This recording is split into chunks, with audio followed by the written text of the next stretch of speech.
வணக்கம், வாழ்க வளமுடன்.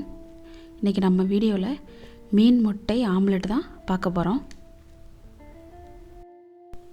மீன் முட்டையை நல்லா சுத்தம் பண்ணி வச்சுருக்கேன். இதை வேக வச்சு எடுத்துக்கலாம். இது சீக்கிரமாகவே வெந்துடும். கொஞ்சமாக மஞ்சள் தூள், கொஞ்சமாக உப்பு போட்டு வேக வச்சு எடுத்துக்கலாம். 15 சின்ன வெங்காயம் உரித்து வச்சுருக்கேன். சின்னதாக இருக்கிறதுனால இவ்வளோ எடுத்துருக்கேன். ஆனால் சின்ன வெங்காயம் தான் நல்லாயிருக்கும். ஒரு பச்சை மிளகாய், ஒரு ஸ்பூன் சோம்பு, ஒரு ஸ்பூன் மிளகுத்தூள், 2 முட்டை. நான் நாட்டுக்கோழி முட்டை எடுத்திருக்கேன்.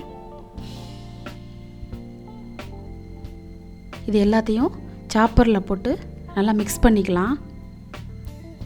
இதுக்கு தேவையான அளவு உப்பு போட்டால் போதும். நம்ம ஏற்கனவே மீன் முட்டையில் உப்பு போட்டு தான் வேக வச்சு எடுத்துருக்கோம். நல்லா மிக்ஸ் பண்ணியாச்சு. முட்டையை நல்லா கட் பண்ணி வச்சுருக்கேன் சின்ன சின்னதாக. இதை இந்த கலவையில் போட்டு நல்லா நைஸாக ஆக்கிக்கணும். நல்லா கலந்து விட்டுக்கணும். இந்த அளவுக்கு கலந்து விட்டுக்கணும். இந்த சாப்பரில் ஈஸியாக எக் ஆம்லெட் போடுறது வீடியோ போட்டிருக்கேன். நீங்கள் வீடியோ செக் பண்ணி பாருங்கள். தோசைக்கல் சூடானதும் எண்ணெய் தடவிட்டு நம்ம ஆம்லெட் ஊற்றிக்கலாம்.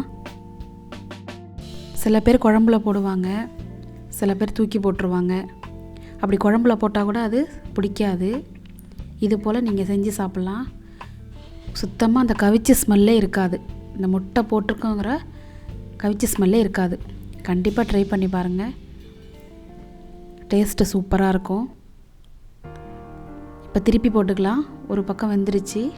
சிம்லே வச்சு வேகணும். சூப்பராக ரெடி ஆகிட்டு கண்டிப்பாக செஞ்சு பாருங்கள். மீன் முட்டை வேக வச்சு போடுறதுனால சீக்கிரமாக வெந்துடும். நீங்களும் இதே போல் செஞ்சு பாருங்கள். அடுத்த வீடியோவில் பார்க்கலாம். நன்றி, வணக்கம்.